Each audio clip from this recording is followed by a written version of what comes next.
What do the globalists mean when they say you will own nothing? Well, they mean not even your own bedroom, not even your own house. In a new film, Derek Broze lays out this Agenda 2030. He says it means everything. When they say you own nothing, it really means nothing. Like you go to work, someone else sleeps in your bed while you're there, kind of thing. It is truly 1984 dystopia. But his new film is called Liberation 2030. It is both a warning and a positive manifesto, a call to arms, and how to resist this. I would say it's a peaceful dream, but also a vote of confidence for the human spirit. Watch a short trailer, and then we're going to discuss it with Broze himself. In 2016, the World Economic Forum and Forbes magazine published a short essay titled, "Welcome to 2030. I own nothing, have no privacy, and life has never been better." Written by Ida Auken, Denmark's former Minister for the Environment, the essay imagines what life might be like in 2030. The year 2030 was chosen because of its importance to the achievement of the United Nations Sustainable Development Goals and the Agenda 2030. The SDGs are a collection of 17 interlinked objectives adopted by the UN in 2015 with the ostensible goal of ending poverty, protecting the planet, and spreading peace and prosperity to all people by 2030. Now is the historical moment, the time, not only to fight severe virus, but to shape the system. And while millions of people have woken up to this agenda, the vast majority are still spending their time being reactive and allowing these technocrats to manipulate their emotions and actions, and thus their lives. What if, instead of exclusively being reactionary, we put all of our energy into creating our own visions for 2030? If we know we reject the technocratic Great Reset and Agenda 2030, then we must spend time getting to know exactly what we are seeking to create. Instead of, you will own nothing and be happy in 2030, perhaps we can make it, you will be thriving and you will be fulfilled in 2030. The answer completely depends on every single one of us. The future generations are depending on us to build an alternative to the technocratic vision. Derek, thank you so much for joining us. Why don't you tell us why you did this? Because a lot of your journalism, for people who know you, can be kind of scary. But this is a true vision of what we can do and how it might look different. Yeah, so thank you, Natalie, first for having me on to talk about Liberation 2030. So yes, a lot of my journalism, and I think all of the content that people like us produce, it can be kind of dark because that's the reality that we're facing right now. There's a lot of heavy things that are on the horizon. And so I feel that the journalistic side is important to bring the information to people, try to wake them up to important issues. And yet at the same time, my heart and my roots are very much in activism and trying to focus on solutions. So I try to balance out those two things. And I think Liberation 2030 is kind of a perfect balance of that, to remind people about the Great Reset and that whole idea that was announced during COVID in summer of 2020, which I don't think has gone away at all. Whether, no matter who's president or what's going on in the world, I think that agenda is still rolling out. And it's, of course, tied to the United Nations Agenda 2030, Sustainable Development Goals. And so I wanted to kind of remind people of what was announced in 2020 and what we're facing, and yet at the same time try to bring it back to, well, what can we actually do for ourselves? What if we didn't just obsess about Klaus Schwab and Bill Gates and the like, and what if we put energy into actually creating the lives that we want for ourselves and our families? Right. I can very much relate to that. Sometimes we get comments of people saying, I used to watch Redacted all the time, but it's like the sky is falling all the time because it's alarmist. And I get that. But every day there's something new that I feel like we need to pay attention to, because if we don't, so we don't do it for clicks. We don't do it, we do it because we're parents and we feel like if we don't watch this, it will happen. And so maybe let's lay out this agenda and how we see it still being implemented. Sure. So if everybody could throw their minds back to 2020, if you remember March 2020, we first hear this thing called COVID-19. Then we start hearing about lockdowns and masks and mandates and all this sort of stuff. And we knew that vaccines were eventually going to come out. And it was that summer, June 2020, when the World Economic Forum announced the Great Reset. And they put out this short video saying that with Klaus Schwab, now is the time. COVID has presented us with the opportunity to remake capitalism and to remake the world systems. And of course, they really promote it as this utopian thing that, is going to be better for everybody. But many of us are very weary of that for, I think, legitimate reasons. And they said that by January 2021, that next year, they were going to announce the full vision of this Great Reset program. And it is everything that Redacted reports on, that I report about. It's the digital IDs, it's technocracy. Like, this was their vision, but they try to very much spin it again as a utopia. They say driverless cars, robot assistants, UBI, people aren't going to have to work anymore. And some of the things you mentioned were about people living in each other's homes or using each other's spaces. That actually comes from an essay, which was originally published in 2016, but it got a lot of attention during COVID and after the Great Reset announcement. It was written by a Danish politician. I think she was their former environmental minister, and she was outlining this vision. And that is where the phrase "you will own nothing and be happy" comes from. And she says something to the effect, "Welcome to 2030. I own nothing, have no privacy, and life has never been better."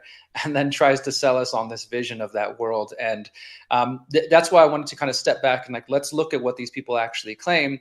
Because here we are in late 2025, very quickly approaching 2030. And again, I don't believe these agendas have disappeared, no matter who's in the White House or any other presidential prime minister position. And I think we need to remember that this is the same, whatever they call it, Build Back Better, Great Reset, Agenda 2030, SDGs, it's the same agenda. It's about control over humanity, over resources.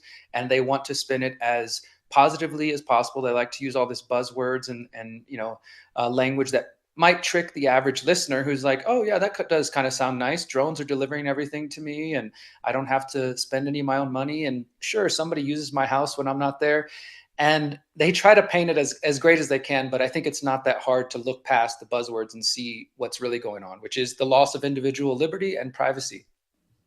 Right. And then maybe we can talk about how we see it right now in the fall of 2025 through this. I mean, JD Vance was recently asked about the tracking software used by Palantir, and he's like, no, I don't actually like that. Now, that's the most direct response we've had from a presidential, official.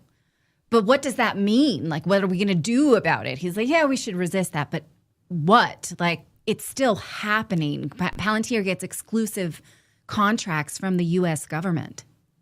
Absolutely. I mean, I think there's a number of worrisome things that are happening under Vance and Trump, and that doesn't mean that the Democrats are going to have anything better to offer, or that it would have been better under Harris or any of those sort of things. But that's, I think, the bigger point, is that the agenda marches forward under any regime, any administration, even if they sort of advance it down the field in different ways and different perspectives. Just one example, like right before we're recording this, the Associated Press just released a report saying that Border Patrol is tracking Americans' drivers and looking for suspicious behavior. So that's one example of the surveillance state moving forward. And it's being used under the guise of going after illegal immigration. Palantir is a big part of that. And of course, JD Vance, he can say what he likes, but the fact of the matter is that his mentor, Peter Thiel, is the CEO of Palantir. And he, was very much influenced by Peter Thiel, as well as some of Peter Thiel's influences. So I think that we can see that the agenda hasn't gone away. And here in late 2025, I mean, let's think about what we're facing right now. The Real ID has been announced and rolled out in May of this year. It's not a full digital ID yet, but for those who are paying attention, many states are now rolling out what they call mobile driver's licenses or digital driver's licenses. And that's sort of this first step, I think, in this direction. And some of that is use your Google wallet, use your Apple wallet. Others, certain states have created their own digital wallets. There's sort of a combination of different approaches at the moment. But I think with time, perhaps by the end of Trump's term, or maybe with the next president, whoever that may be, that will turn into a full digital ID system. So we can already kind of see some of these systems being put in place. And again, the expansion of surveillance technology, whatever your feelings are about the border or anybody listening's feelings about immigration, the fact of the matter is surveillance is expanding under the guise of fighting illegal immigration, both with facial recognition cameras, with the program I just mentioned, and profiling people on the streets. I think that this is all part of marching us towards this larger police state that the powers that wish they were, what I call the predator class, that they need in order to be able to fully implement the Great Reset, because they're very aware that there is going to be resistance, and there is resistance like there was during COVID.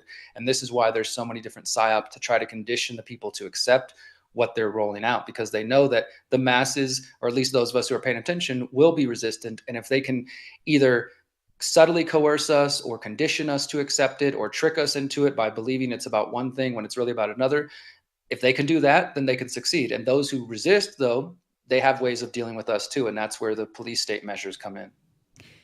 I mean, let's continue to be a little paranoid for the sake of paranoia, because the government continues to expand its power. And in fact, a government by definition cannot resist. I believe I read this in a book and I can't remember which one, that, I'll find you the title in a second. Every government since the Roman Empire started stamping coins, which gave themselves the power to define and determine currency, which they didn't have before, has not been able to resist the urge to enrich itself, which requires expanded power. I'm going to find you this quote in a second when you're talking in my library. And so that requires the power to track people. And what do you think that they could use this tracking for? Is it such that you can't go to the movies today because, you've already exceeded your carbon credits and we want you to instead do this? For those of us who know the 1984 eventuality, what can you play that out for us in worst case scenario? Yeah, and I think that for one, you point out a very important piece of the puzzle, and that is the printing or the issuing of currency. Obviously, they're not printing it anymore. It's just digital numbers on a screen. But that is a core piece of the pyramid of power, of the ability of governments around the world to be able to control their population. You control the currency, you control the issuance of that currency, and you make it illegal for anybody else to try to compete with that. And now we can also see, of course, how dangerous that will be once it is completely digital. We've already seen this even before we've gotten to the full-on Great Reset digital hellscape, but we saw it during COVID. And I think people should not forget the lessons of COVID 1984, that we saw the ways they will do this. They will use social pressure, they will use bribes, they will use coercion, and they'll say, okay, well, you can't bank here if you don't participate, whether that is what you mentioned, like if you don't have enough carbon credits, or you're not using your digital ID, or you didn't get this injection. The reasons are almost irrelevant, because those are just the ways they're going to get to the end goal, and they will use any ways they can. I think one of the most common ways they use is convenience. They sell the public that this is going to be faster, easier, cheaper for you, especially in the COVID era. We have this increase of stores, for example, where you can go in and just scan your hand, do the Palm Pay thing, or let's say you don't even want to talk to a human because those dirty humans might have some COVID or have some illness. Well, you can just walk into a store. The store will scan your face connected to your bank account or your digital ID, and then you grab what you want and you leave. You don't have to talk or touch a human, and then everything is automatically deducted from your account. It's so easy. It's so convenient. They're already testing these kind of things out in another area, the entertainment area, which when it comes to sports, for example, the NFL, I think, has rolled out facial recognition at nearly every NFL stadium now. And I don't see any resistance from any football fans who are complaining about it. There's no more physical tickets anymore. It's all digital, and there's facial recognition at all those stadiums. So they're going to sell it to people under the guise of convenience. Safety, of course, is a big one. Tell people you're going to keep them safe, whether that's from the Muslim terrorists or from the cartel leaders or gang members or what have you.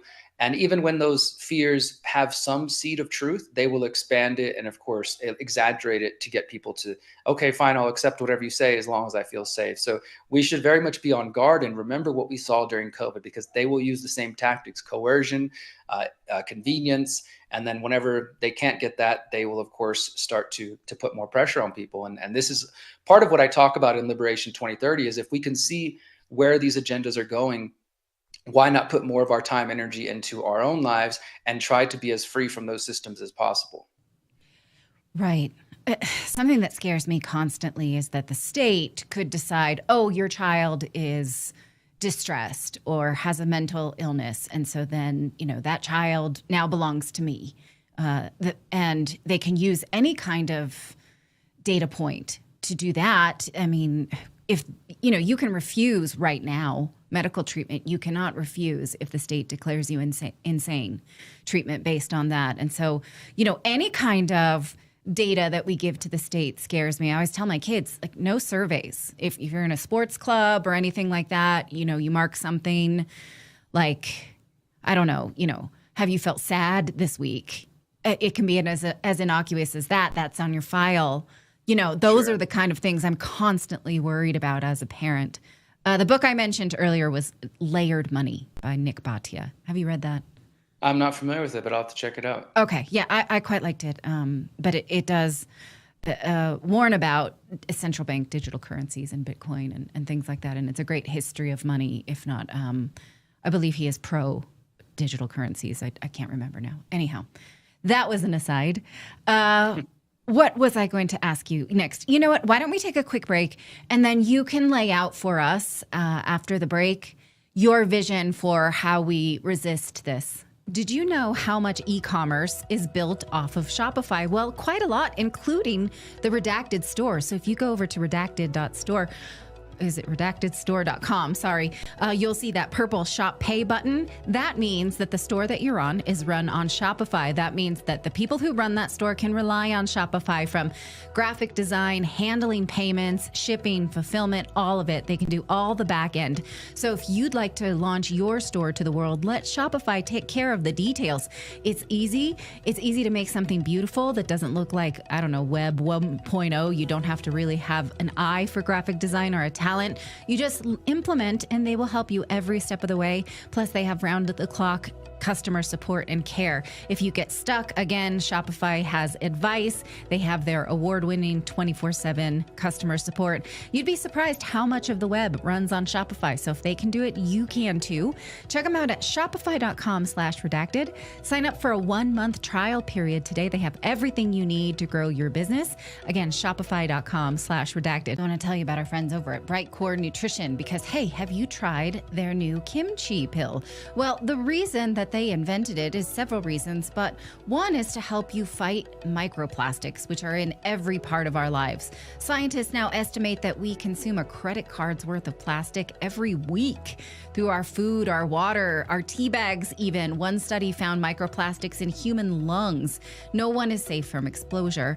And plastics don't just sit in your body. They cross the gut lining and leach into your blood, disrupt everything. They've been shown to alter gut bacteria. They are also an endocrine disruptor, which means they're messing with your hormones. So again, even if you eat clean or avoid packaged food, you're still exposed. You really can't opt out. But your gut can fight back with Kimchi One from Bright Core Nutrition. It is a potent ally in this toxic world. It is packed with over 900 probiotic strains unique to kimchi and proven to break down BPA, helping you detox from the inside out. It doesn't just support digestion, it helps protect your cells, your brains, one brain. You probably have one brain. Your hormones and your future. Your body was never designed to handle plastics, but your gut was designed to help protect you. You just have to give it the right tools. So right now you can get 25% off with our code redacted at the link below. It's mybrightcore.com/redacted, or you can call. You can call and get even 50% off plus free shipping. The number is there, 888-404-6312. You might get a better deal if you call, but if you'd like, either way, mybrightcore.com/redacted for their great kimchi one. mybrightcore.com/redacted. Well, now that we've sufficiently scared ourselves about what could happen, why don't we lay out your vision of how we resist it and how our future could look if we do sort of band together in this great human spirit of resistance? Absolutely. So this is where, I've tried to reframe what they talk about. We own nothing and be happy. Welcome to 2030. I have no privacy, all that sort of stuff. And I started calling it Liberation 2030, just to kind of take their language, take their themes and remake them. And this was sort of inspired by in the summer of 2020, when I first heard about this Great Reset announcement. And many of us were learning about Event 201, the Bill Gates table exercise they did simulating a pandemic. I was actually part of an online event at that time that was called Event 202. And it was a really creative idea. A bunch of activists got together and said, okay, well, let's hold our own tabletop exercise and let's imagine how this is all going to play out, of course, from a people-powered perspective. And I really liked that idea of kind of taking things that these people, these technocrats, these psychopaths put out, and then trying to remanufacture them, remake them so that they are more about what we actually want. And I think there's also power in that, in us putting our time and energy, whether you literally sit down and think of, okay, what do I want 2030 to look at, or you draw it out, or you just write it down. I think there is real power in us putting our intention and putting our minds focused on that, and not always on what we've just covered here. So I Yeah. started to, go ahead. Oh, I was just going to say, a lot of times the reaction to this is to become full on homesteader, and that can be very overwhelming too. As someone who did, Absolutely. in fact, have a big garden, I had bees, I had chickens, and then I couldn't do the show. I can't do my work at the same time. I cannot do it all. I cannot have a full on homestead and also be the journalist that I want to be. So I would like to envision a future in which I don't have to go back to living like, native peoples. Sure. No, yeah, let's talk about that. What I was going to say there is that for me, what I started to do is I took that original essay, and I originally, before it became this documentary, it was just an article I wrote for the Last American Vagabond called "Welcome to 2030. I own land. I live amongst like-minded people, and life has never been better." And it was, again, just kind of twisting their thing Yeah. and turning it on its head.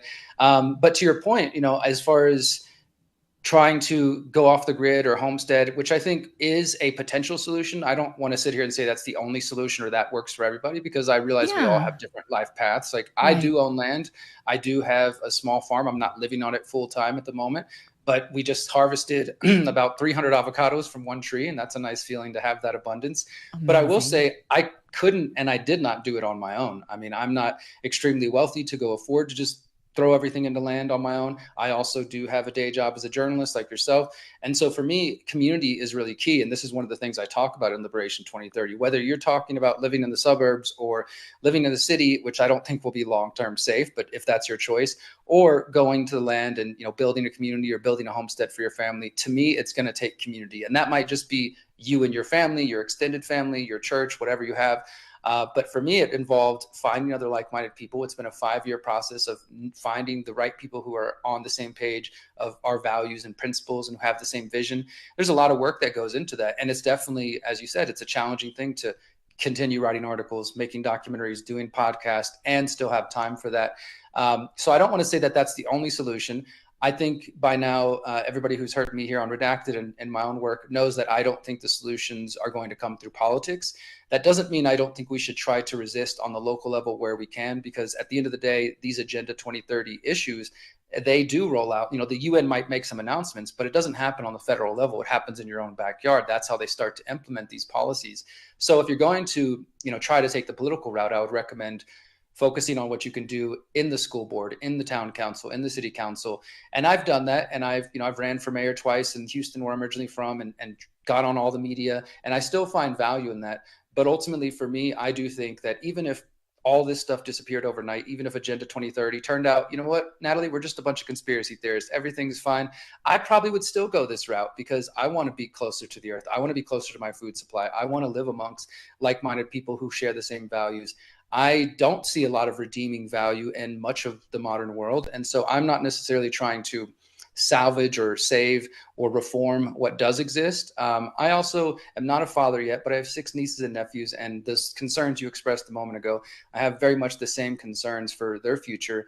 And I guess I see what I'm trying to do with building my community and what I call exit and build, which is about exiting from these different systems, whether that's big tech, whether that's the banking system. We could go through the whole gamut of them, and trying to focus on building parallel systems. I do that because I think I want to lead by example and try to show my nieces and nephews and anybody else who might be influenced that perhaps there is another way that doesn't have to involve accepting what's coming. Because I do think there should be resistance, but unfortunately, Natalie, I don't see much resistance happening to the facial recognition rolling out the airports. I don't see much resistance happening to, the surveillance measures I mentioned earlier that are happening under ICE or Border Patrol or any other agency. I see a lot of people talking about it on the internet, but I don't see much resistance happening. And I almost kind of wish we were back in COVID times, or at least that same feeling where it was 24/7, kind of cycle, because at least then people were ready to make moves. I saw people moving across the country, across the US, different states, picking up their entire lives, or moving to Mexico, or moving wherever they thought was,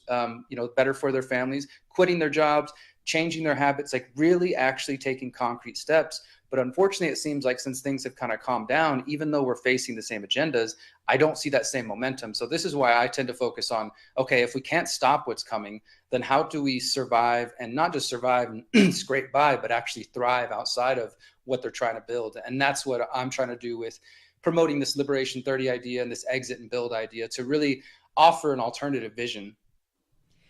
Right. I mean, you know, I do see certain, for instance, one of my accountants, she lives in a small town in Arizona, and they resisted a new cell tower right in the center of their city because they were researched about what that does to a community. And so it could be as small as that, or, you know, what we just saw with the Canadian ostrich farm, that the government can come and take domain over farms, over agriculture. Now, no one is eating the ostriches, but still, these are the kind of things that will continue to creep. I hope it doesn't have to be that shocking for us to resist, because we see some successful examples and some not successful examples. And so you can get dark about the fact that we would be, you know, taking one step forward and two steps back. But what are some other examples that you can think of? Because I'm not the kind of person who thinks that all big ag is bad. You know, a lot of times these larger farms are broken up into small family ownership. And so you have to defend them whenever you can. Yeah, I definitely think that there's a lot of good, well-meaning farms out there. I also think that if they're still supporting the pesticide industry and the GMO industry, then whether they intend to be or not, they're kind of part of the problem, because that is damaging the environment. That's leading to more. There's studies linking pesticides to autism. There's pesticides linking, studies linking pesticides to all sort of neurodevelopmental problems in children as well. So, I mean, for those who care about the future generations, that's a big problem. But I think that for me, and this is one of the things I talk about in Liberation 2030, I sort of describe this vision of living in community amongst like-minded people. But I also describe how people could focus on becoming independent from the electric grid, which, again, if you're living in the city, it sounds maybe impossible. And in some cases, they've made it illegal, which again, to me, is like, okay, that should be a reality check. Why would you want to stay there then if you can kind of see the writing on the wall? And I guess that's really what this Liberation 2030 is asking people to do, is to be a little bit forward thinking. Like, what good is it for us to be awake and do nothing about it? Like, okay, we're sitting on a train headed for a crash. You know, we can see it coming down the line, and we just keep talking about it on the internet. We keep complaining, it's getting closer, but we're doing nothing to prepare, nothing to get off the train, nothing to try to create an alternative path. That's where I think the energy and the focus should be, because unfortunately, and this is just my perspective, but I don't think that the lives that many people have built for themselves are going to be possible if you really care about privacy and liberty in the long term. And I know that's hard for people who have built their entire lives, and you've got student loan debt, you've got 401ks, you've got a mortgage, you've got these things. I'm not saying to abandon those things or anything, but I am saying let's start being realistic about where that's going to lead. If you're stuck in those systems, and we know those systems are going to CBDCs and stable coins and digital IDs, is there a path for you that doesn't involve those things? Is there any way for you to try to at least start to take yourself out of those systems? Because of course, this isn't going to happen overnight. I've been on this path for a couple of decades now. I haven't used banks since 2008. I don't talk to certain government agencies. I don't own a phone. I try to be as unplugged as possible. It comes with lots of challenges, as you can imagine. But for me, I'm kind of out on the extreme, trying to say, hey guys, maybe there's another path, not because I expect people to take the same path as me, but to say, well, what can you do for yourself? If we see what's going on, then we should at least be thinking about it. Because again, I've been focused on trying to get people to think about not just being awake, but being activated, like actively working on your own liberation and protecting your family. Because again, I don't know that there's much of a resistance movement happening. Maybe at the last moment, humanity will rise. And when it's just about to be the time where they put us in the FEMA camps, people finally wake up. But I'd rather be in a position that as things progress in this unsafe, unhealthy direction, that I'm in a position where I'm set and I can actually offer help to other people, as opposed to being in a position of scarcity and saying, sorry, screw you, I can't help you because I got to worry about me. And I think that's where most people are going to be who end up unprepared. And so, I want to the invitation is not to say everybody needs to go off grid and get off, own a homestead. I think there's value to that, but also maybe you can stop using Google. Maybe you can use alternative search engines. Maybe you can stop using Gmail. I have a whole actually a challenge if people are interested. It's called the Exit and Build Challenge. It's available for free on my website at theconsciousresistance.com/EXB for Exit and Build. It's just those 3 letters, EXB. And I go through food, I go through technology, through finances, and these different areas that I think are of value, and sort of ask the question, like, what is the problem if I stay plugged into the system? Where is this headed? And then what are some alternative solutions? And then it's up, of course, to the person to do anything about it. But I think that was what matters most to me right now, is trying to use the journalism to bring people to a place of, maybe things aren't what I've been told. And then what do we do? What comes after that? Because again, I think we need to be more than just awake. We need to be actively trying to work for the coming generations. And part of that is because of my native heritage. We have been taught, to think of the 7 generations and beyond. So I'm definitely very much focused on like the future, not just what I'm seeing right now in front of me. And I know that 100% the people of the future, your children's children and their children and your great-great-grandchildren that you will never meet, are 100% depending on those of us who are living right now. The world that they're going to be born into is 100% going to be based on what we do or do not do. And so I try to give a lot of weight to the actions that I take now, and encourage more people to just think, we don't have to accept their Agenda 2030 as reality. Although, like I said, I don't see a lot of resistance. We don't have to accept that as reality. But if we don't accept that, then what is it that we want out of 2030 and beyond? Yeah. Let's take one more break. I want to talk about the online discourse when we get back, because I think that that's a useful thing to do when we're talking about change. So let's put a pin in that, and we'll be right back.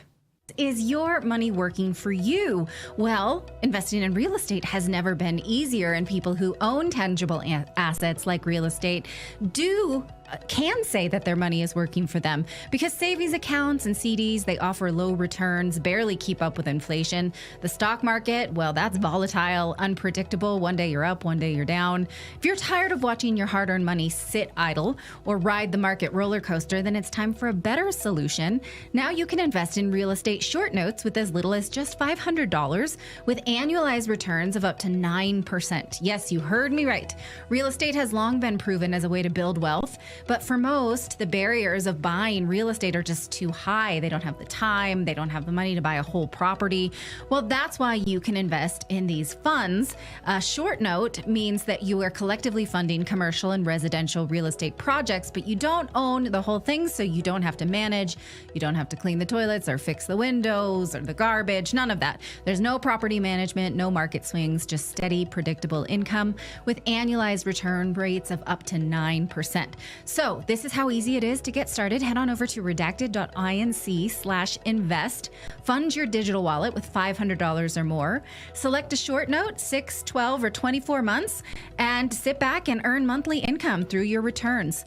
So again, join the thousands of investors who are doing just this, and you can get a $50 bonus in your digital wallet. So again, you can start with as little as $500. Go to redacted.inc/invest. Stop letting your money sit idle. Invest smarter, earn more, and build with Connect Invest. The US dollar as the global currency is a fad that is on its way out, and the cryptocurrency trend is no longer emerging, it's here. This latest move cements reality in a big way. Trump media just inked a massive $6.4 billion deal with Yorkville Acquisition Corp. and Crypto.com, the crypto platform trusted by millions of users worldwide. They're teaming up to scoop up $6.4 billion in this powerhouse token, CRO, that fuels fast, low-fee DeFi, staking rewards, and real-world perks like cash back on your spends to establish America's first CRO treasury, Trump Media Group's CRO strategy. So check it out for yourself. When this is done, this new company will be the biggest publicly traded CRO holder out there. If you want in on the action, head on over to Crypto.com today. Let's make crypto great again. For more information on the proposed business combination, check out Yorkville Acquisition Corp's public filing. Again, check it out for yourself. Go to Crypto.com. It's a great way. Again, crypto is a tangible asset. You cannot inflate it. You cannot bet on it. You cannot hedge against it. You cannot run up debt. So again, check it out for yourself, Crypto.com. As we continue to play out your vision, Derek, I want to talk about some of the online discourse, because A lot of times I see that people get really excited about what I might call a punk rock movement, for lack of a better term. Like, this is the establishment, this person will disrupt it. And I think Trump meant that to a lot of people. And I saw your discourse online saying he doesn't mean that. You need to open your eyes and look at that. And I appreciate that, but I like to approach political discourse. This is not easy for me, but I try to approach discourse with the underlying assumption that everyone is doing their best, and that even if you are misled, usually you're misled for the right intentions. So for instance, all these young girls thinking that abortion means freedom. I feel very sorry for people whose algorithm continues to tell them that, because abortion is a very painful and bad, like, outcome for your body. It's not something you should aspire to as a freedom, but it is something that many people need access to for some reasons, right? And so it's not as simple as what your algorithm tells you, but a lot of people are going online to scream about the need for abortions because they see it, because they are well-intended, if not misguided. So a lot of times this discord can turn acrid because you and I maybe can see you're missing the big point here. You're missing it, right? And so I can't engage with you, or I think less of you, or something like. So how can we have an online discourse where we're telling people you're missing it, but also be nice? You know what I'm saying? That's a struggle, isn't it? Right. Yeah. This is one that I battled, like probably most of us who have a platform on a daily basis, especially if for some reason it seems to be the worst on Twitter. I will say that, at least in my perspective. Right. Yeah. And it's something that I do battle with as well, because my work as a journalist and as an activist is very much rooted in this belief. Like my website, The Conscious Resistance, to me, that is like, I believe that there's going to be an evolution of consciousness. I believe it is happening right now. It's ongoing.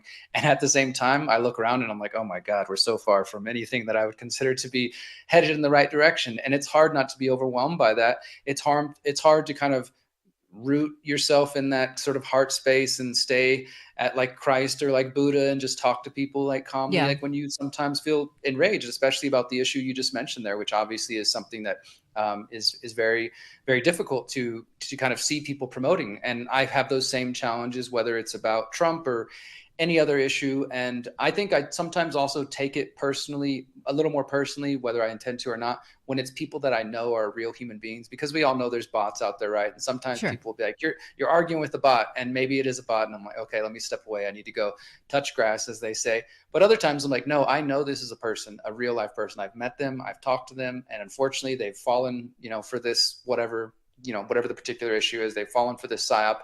And it's hard not to want to kind of grab them and shake them and like, wake up. But I also think that if any of us who've gone through that path, like when you first start waking up, there tends to be this kind of reaction where you think you got to shout it at everybody you meet and just drive everybody crazy. And you're like, oh my God, why can't you guys see what I'm seeing? And then after a while, you kind of realize like, okay, that's not the most effective approach. I'm pushing people away. Let me find a different path.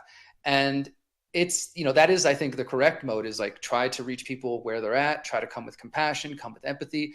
But it is difficult to stay in that space all the time. And again, like I said, I struggle with that too. There's some days where I fall into, I've seen you out there in the battlefield of Twitter, Natalie, and it's hard to sometimes keep that, that strength and that compassion. But ultimately, like on a higher level, I know that for me, as just a human being to other human beings, that I care about the fate of humanity. That's why I get so stressed or get so frustrated, or I think any of us can, is because we care about these outcomes. It's not, like, oh, look at me, I'm right, and I need to tell everybody how I have all the answers or anything. That's definitely not where I try to come from. But it is this genuine place of like, I care about the future of humanity and where things are going. And there's days when I'm just like, oh my God, I'm very stressed to see where things are at.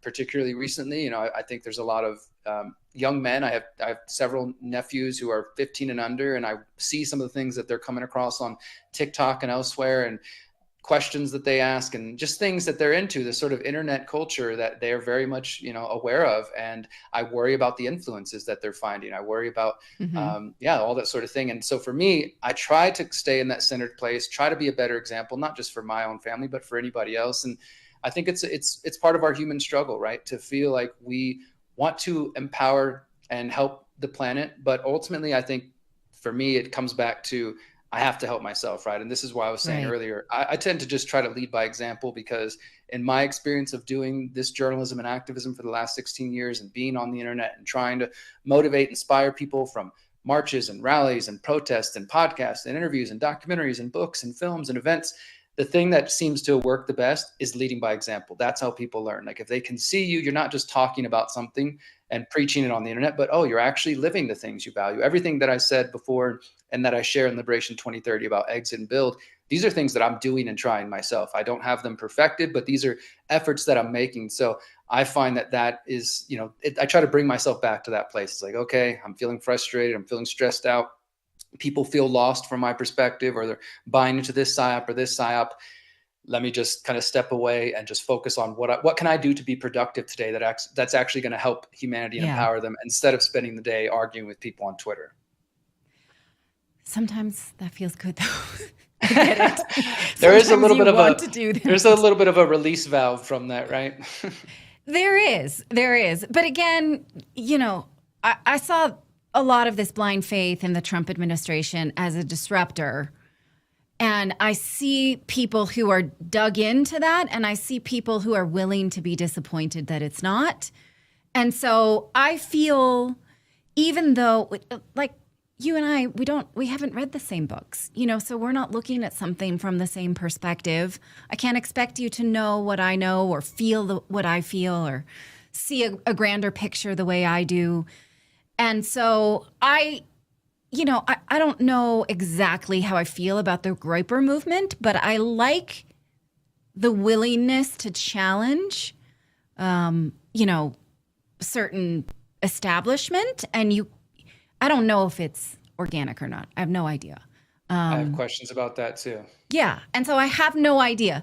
But what it means to my son's generation is to push back against the establishment and to break down existing duality, Democrat and Republican. And so I like it. I want to keep asking those questions and let that unfold until something. So I guess there's this reaction from people who feel like us, like no conspiracy is too far. We're going to ask everything. To say, well, anything that gets too big is, that's got to be a psyop. And so we're like, well, let's see how this goes. But if we see some signs of a psyop, we're going to dig our heels in. So I don't know. I feel like sometimes the discourse has to keep going, but at the same time, we know that it's filtered through certain narratives. Yeah. So, how do we know? We really can't trust anything. Except I guess, because we're asking questions. Yeah, trust us.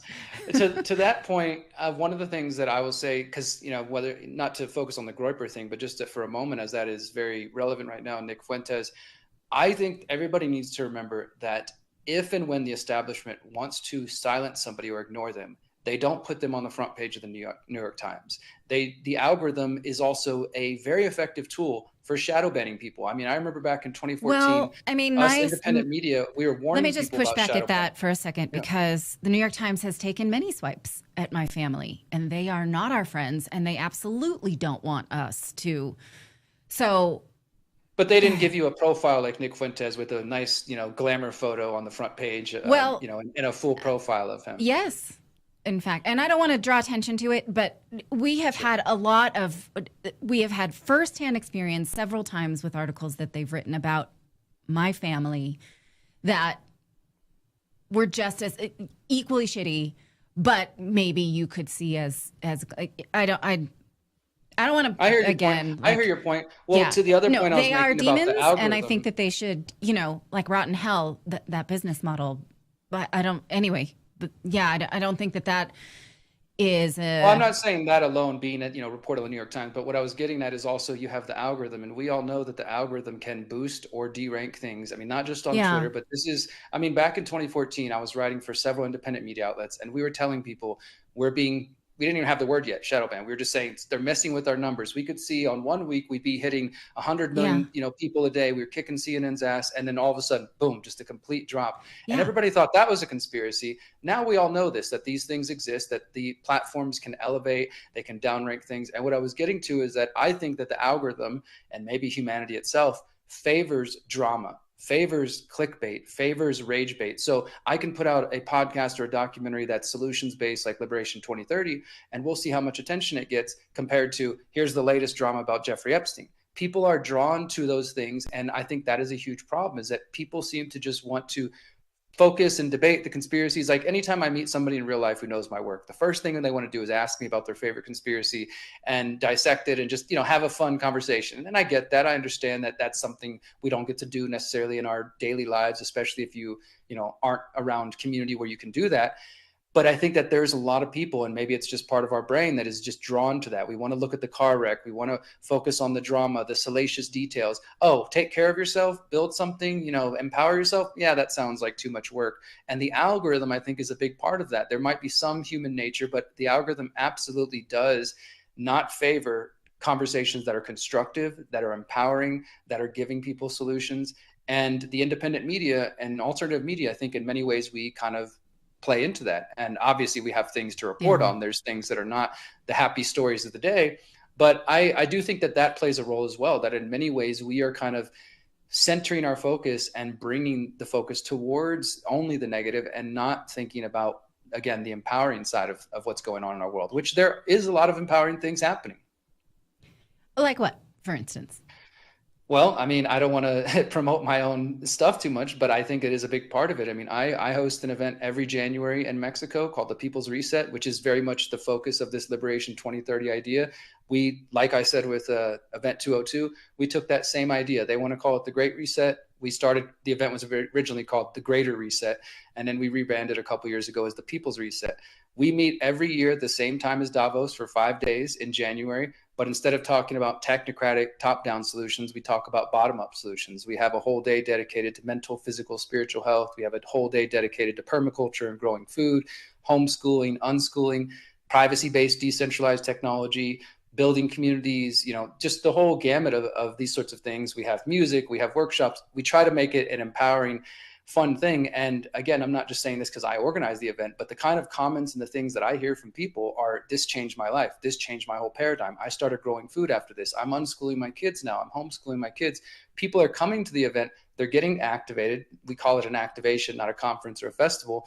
And to me, that's just one small way that I can try to do my part. We get like 500 people that might come from around the world, but there's 10,000 plus people who watch, typically from about 25 countries. And so people, whether they're in person or watching from home, they're actually getting some practical ideas that they can implement in their lives. It doesn't mean they need to go live on the land if that's not their path, but maybe they learn about a new technological tool that's going to give them some more privacy or give them some, a little bit more freedom in their hands. And to me, those are the kind of things that my focus, although I will always be a journalist, is going to increasingly go in that direction, because I see the value. I see the difference between when I tell people about how bad the world is, which is important and has a place, and then when people come to the People's Reset and then they're in tears because they feel like they're finally around people they can, openly discuss ideas and they're not being judged. And then they go home motivated and excited to actually do something. Like, those are the kind of things that I think we need more of. And it's not that I'm the only person doing that. I've since met a lot of other movements in different parts of the world that are equally focused on, hey, what can we do ourselves?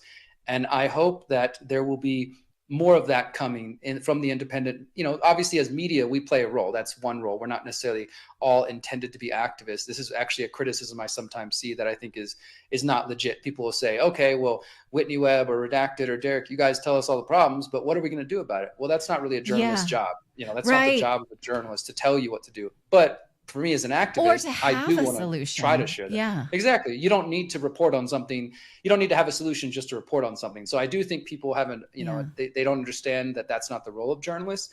But I also think we can, like you're giving me an opportunity right now, to try to shine a light on something that maybe will empower other people, right? How can we as journalists still try to highlight people or other solutions that we might think could be helpful for people? I think that's a role that journalists could play.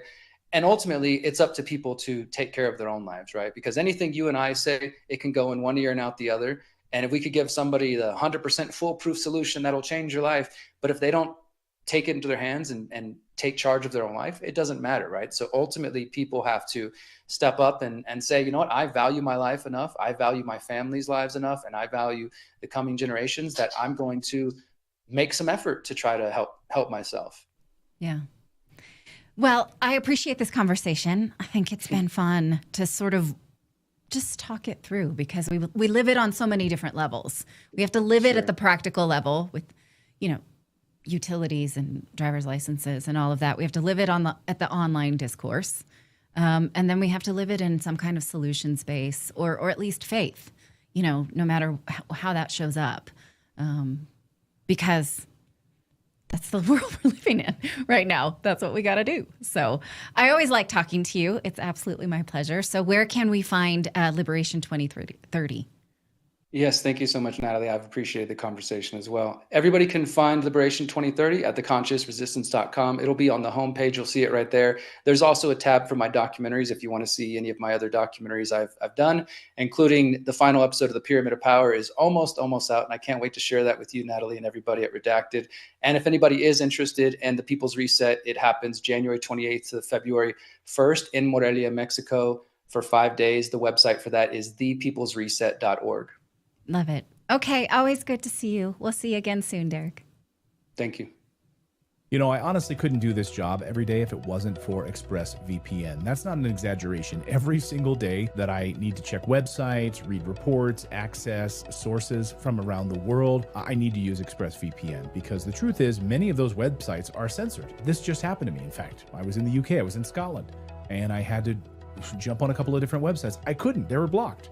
And without ExpressVPN, I would have been completely cut off, unable to access different websites while I was there. So here's how it works. ExpressVPN lets you change your online location instead of being stuck with the version of the internet that your government wants you to see. You can connect through one of ExpressVPN's secure servers in another country. That means if a site is blocked in the UK, I can instantly connect through a US server, and bam, it's wide open. Same thing if you want to access more shows or streaming services, you're no longer limited to what's available in your country. It's not just about censorship. ExpressVPN also encrypts your internet connection, so your personal data is secure. Not hackers, not corporations, not even internet providers can track what you're doing. It's about privacy, it's about online freedom.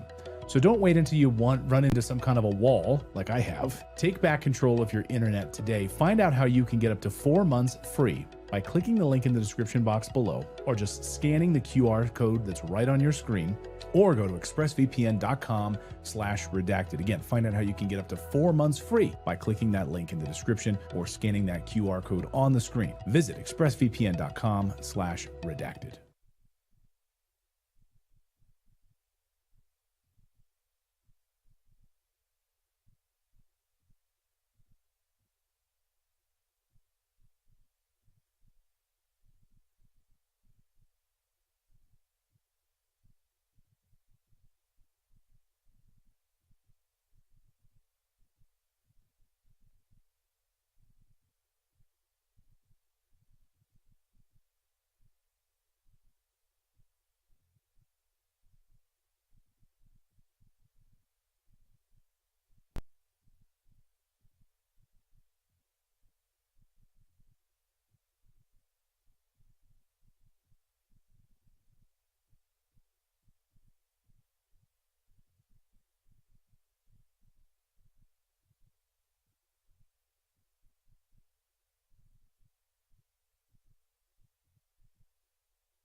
Nyt tulee ultimaattinen triggerivaroitus heti näin videon alkuun. Eli mä tiedostan sen, että tämä video tulee suututtamaan monia ihmisiä. Mutta tämän kanavan teema tulee olemaan aina se, että mieluummin niitä epämiellyttäviä totuuksia, jotka mahdollisesti saa monet suutuksiin, kun taas niitä miellyttäviä valheita. Eli nämä asiat, mitä me tullaan läpikäymään tässä videolla, on vaan niin tärkeitä, että näiden on oikeasti pakko päästä sinne päivänvaloon, joten eiköhän mennä asiaan. Lähdetään heti liikkeelle Trumpista. Eli monille Trump on sellainen henkilö, joka ikään kuin taistelee tätä dystooppista kehitystä vastaan ja että hän on niin kuin valon soturi. Niin nyt mä pyrin tuomaan muutamia esimerkkejä siitä, kuinka Trump toimii täysin päinvastoin, jos mietitään sitä, mitä hän sanoo. Ensimmäinen esimerkki tästä on se, kuinka Trump kampanjoidessaan presidentiksi puhui siitä, kuinka Hillary Clinton on tosi kiero ja että hän on rikollinen. Hillary Clinton, commonly referred to as Crooked Hillary.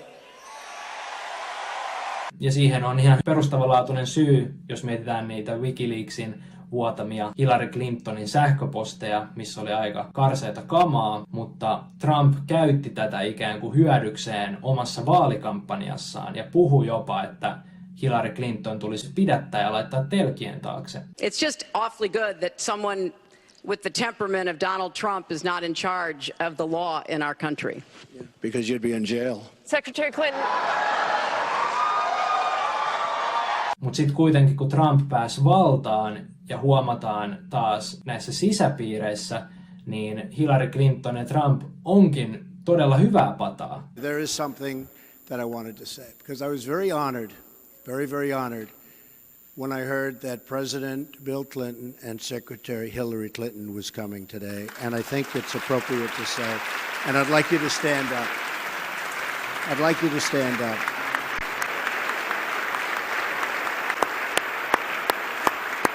And honestly, there's nothing more I can say because I have a lot of respect for those two people. So thank you all for being here. Eli taas huomataan, kuinka Trumpin kampanjoidessa presidentiksi luotiin tällaista kuvaa, että he on niin kuin vastakkain ja Trump toi esiin sitä, että hän niin kuin taistelee korruptiota vastaan ja hän laittaa Hillaryn kaikista näistä jutuista vastuuseen, eli laitetaan Hillary sinne vankilaan. Niin sitten huomataan, kun hän on siellä vallassa, niin mitään tällaista ei oikeasti tapahdu. Yhtäkään korruptoitunutta poliitikkoa ei ole todellisuudessa pidätetty. Eli huomataan, kuinka kampanjoidessaan ennen kuin Trump pääsi valtaan, hän puhuu hyvistä asioista, mutta sitten kun hän on siellä valtaistuimella, niin todellisuudessa hän ei tee mitään näille asioille. Yhtäkään korruptoitunutta poliitikkoa ei todellisuudessa laitettu vastuuseen omista teoistaan. Ja sitten seuraava asia, minkä mä haluan tuoda esille, on tämä, kuinka kampanjoidessaan presidentiksi Trump esittäytyi vahvana aselakien tukijana. Hän sanoi kunnioittavansa Yhdysvaltojen Bill of Rights toista pykälää, jossa korostetaan sitä, kuinka kansalla tulee olla pääsy aseisiin. Eli kaikille niille, ketkä ei ymmärrä tätä Amerikan perustajajäsenten filosofiaa, niin Amerikka rakennettiin sille periaatteelle, että kansalla tulee olla pääsy käsiaseisiin. Ja tämä perustui siihen, että näiden Yhdysvaltojen perustajajäsenten mielestä ainoa mahdollinen tapa rajoittaa sitä, ettei valtion valta kasva tyrannimaiseksi, on se, että kansa aseistautuisi, että se tavallaan päihittäisi joka ikisen hallinnon armeijan. Jos mietitään vaikka sitä, kuinka paljon Yhdysvalloissa on asukkaita versus minkä kokoinen Yhdysvaltojen armeija on, niin jos mietitään näitä ihmislukuja, niin se kansa tulee aina päihittämään sen armeijan ihan ylivoimaisesti. Ja tästä ideasta käytettiin termiä militia, eli se, että kansa aseistautuu ja tarpeen tullen, jos valtio alkaa kasvaa tyrannimaiseksi, niin kansalla on velvollisuus käyttää jopa kuolettavaa voimaa sen pysäyttämiseksi. Eli tämän takia Yhdysvaltojen perustajajäsenet loi tämän Bill of Rights toisen pykälän. Eli että kansalla tulee olla pääsy aseisiin ja se on siellä puhtaasti sitä varten, ettei valtion valta kasvaisi tyrannimaiseksi. Niin edelleen tänäkin päivänä Yhdysvalloissa on noin 100 miljoonaa aseiden omistajaa, Ja suuri osa näistä ihmisistä edelleen elää tämän Yhdysvaltojen perustajajäsenten filosofian mukaan. Eli se on yksi isoin syy sille, miksi Jenkeissä on edelleen tänäkin päivänä todella paljon siviilejä, jolla on käsiaseita. Niin Trump sitten kampanjoidessaan presidentiksi ikään kuin kosiskeli näitä ihmisiä ja puhui just siitä, kuinka hän tukee vahvasti aselakeja. Mutta sitten kuitenkin, kun hän pääsi valtaan, eli hän pääsi sinne valtaistuimelle, niin sitten hän rupeskin rajoittamaan näitä aselakeja. Eli kielsi esimerkiksi tietynlaiset aseet, mikä käytännössä tarkoittaa sitä, että yhtäkkiä yhdessä yössä tietyt aseet muuttu laittomiksi, mikä tarkoittaa sitä, että jos sä jäisit vaikka kiinni Yhdysvaltojen hallinnolle siitä, että sä omistat näitä aseita, tämän tyyppisiä aseita, niin sä voit saada monen $100,000 sakot tai sut voidaan laittaa jopa vankilaan. Eli näin Trump kampanjoidessaan presidentiksi väitti kiven kovaa olevansa aselakien puolesta ja ikään kuin kosiskeli näitä ihmisiä, jotka elää siitä filosofiasta käsin, että valtion valta pitäisi pyrkiä pitämään mahdollisimman minimaalisena ja siihen ainoa mahdollisuus on se, että kansa aseistautuu. Mä väitän, että se oli iso syy sille, miksi monet alkoi ylipäätään tukemaan Trumpia, niin huomataan aivan selkeästi, että kun Trump kampanjoi presidentiksi versus miten hän toimii itse presidenttinä, voi olla ihan täysin päinvastaista. Ja tässä oli 2 hyvää esimerkkiä siitä.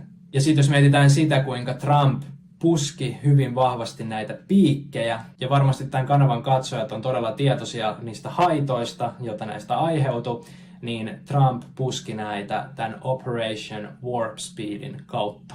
Sitten hän oli myös merkittävällä tavalla tukemassa 5G-teknologian levittämistä, ja tämäkin on semmoinen asia, minkä varmasti moni ymmärtää, että kuinka 5G-teknologia menee todellisuudessa kaikkien säteilyturvaluokitusten yli. Eli se määrä, mitä tulee säteilyä näistä 5G-asemista, on todellisuudessa haitallista ja se menee kaikkien näiden perusturvaluokitusten yli.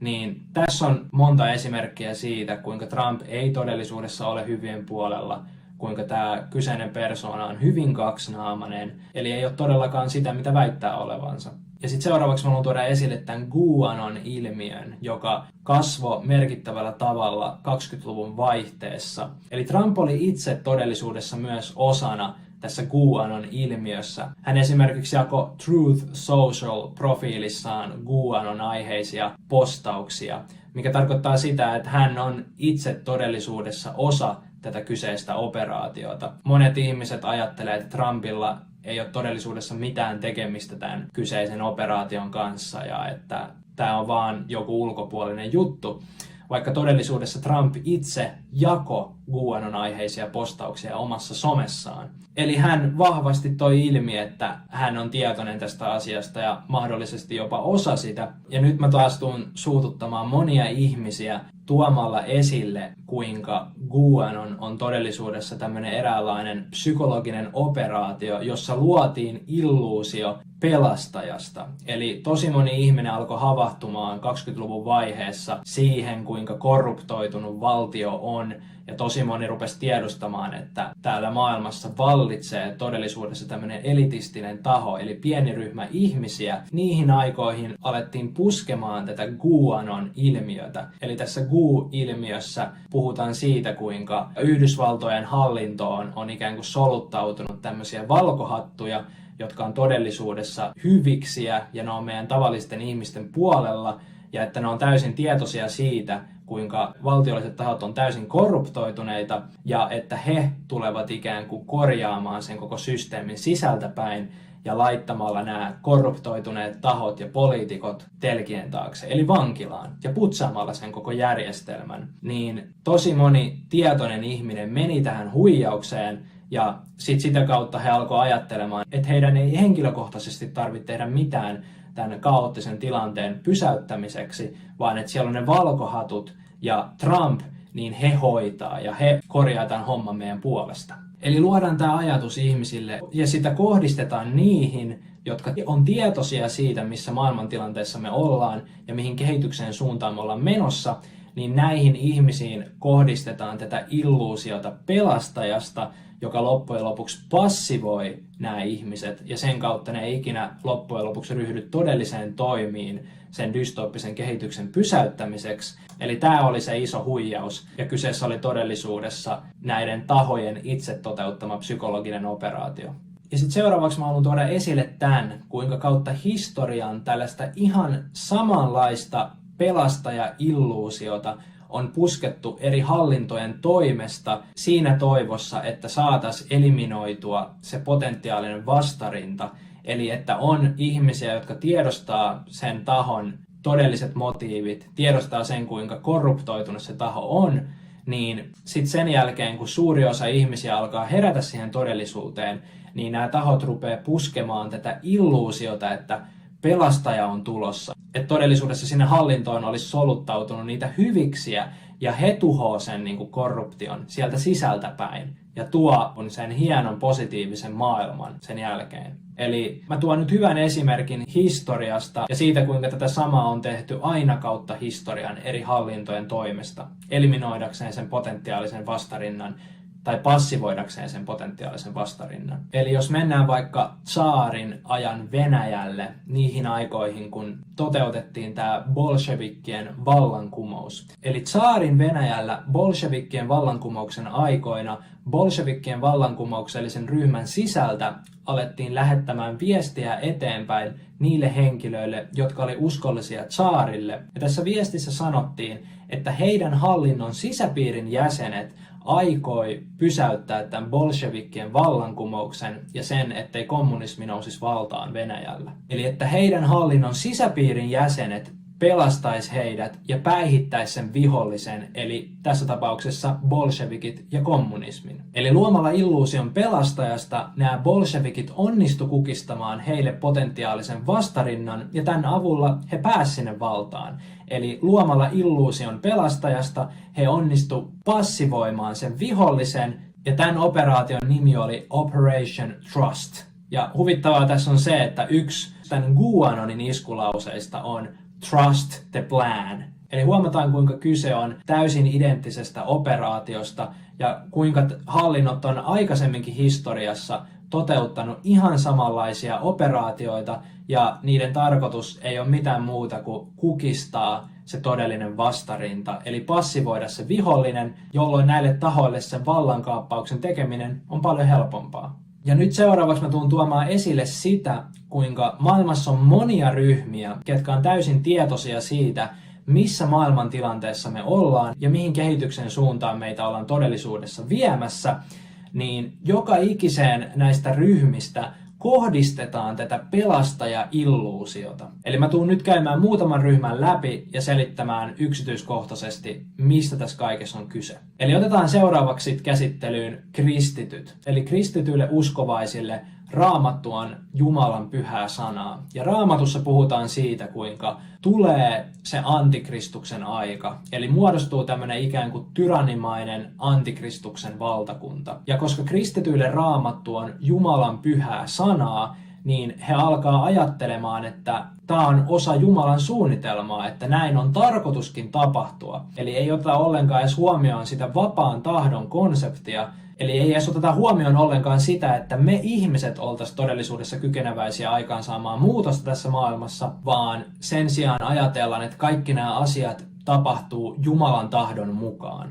Eli tämä johtaa vääjäämättä siihen, että kun me ruvetaan huomaamaan, että me ollaan vaipumassa yhä enemmän ja enemmän sinne tyranniaan, niin kristityt ajattelee, että näin on tarkoituskin käydä, tämä on osa Jumalan tahtoa, tämä on osa Jumalan suunnitelmaa, jolloin he ei todellisuudessa nouse sinne vastarintaan. Ja kaikki tapahtuu niin kuin kuuluukin, kaikki tapahtuu Jumalan tahdon mukaan, eli niin kuin Raamattu ennustaa. Ja sitten Raamatussa puhutaan myös siitä, että kun tämä antikristuksen valtakunta tulee, niin sitten tulee se pelastaja. Eli että tulee Jeesus ja hän pelastaa meidät ja hän kukistaa tämän antikristuksen. Eli jos mietitään tätä kaavaa, niin ihmiset rupeaa pikkuhiljaa huomaamaan, että se tyrannia tulee koko ajan lähemmäs ja lähemmäs. Ja me ei tehdä asialle mitään, koska se on Jumalan suunnitelmaa, tämä on kaikki Jumalan tahtoa. Ja sitten kun se tyrannimainen maailma tulee, niin ei siltikään tehdä mitään sen asian pysäyttämiseksi, vaan sitten siinä tilanteessa turvaudutaan siihen pelastajaan ja odotetaan, että Jeesus tulee ja pelastaa meidät.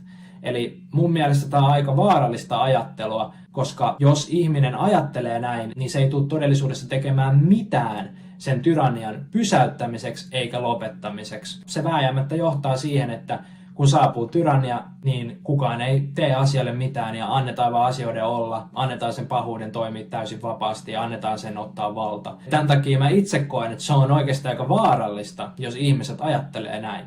Ja sitten seuraava ryhmä, jonka mä haluan tuoda esille, on New Age-ajattelijat. Ja yksi pointti, minkä mä haluan tuoda New Age-liikkeestä, mikä on mun mielestä todella iso ongelma, on se, kuinka suuri osa näistä henkilöistä puhuu siitä, että älä kato negatiiviseen, älä tutki negatiivista, koska he ajattelee, että jos sä tutkit negatiivisuutta tai tuot vaikka esille näitä dystooppisia suunnitelmia, joita nämä tahot suunnittelee koko ihmiskunnalle, niin he sanoo, että älä anna tälle asialle mitään huomiota, älä kato sinne, koska he ajattelee, että tällöin sä ruokit sitä negatiivisuutta. Eli että sä annat niille negatiivisille asioille ikään kuin valtaa ja voimaa, jos sä perehdyt ja tutkit niitä.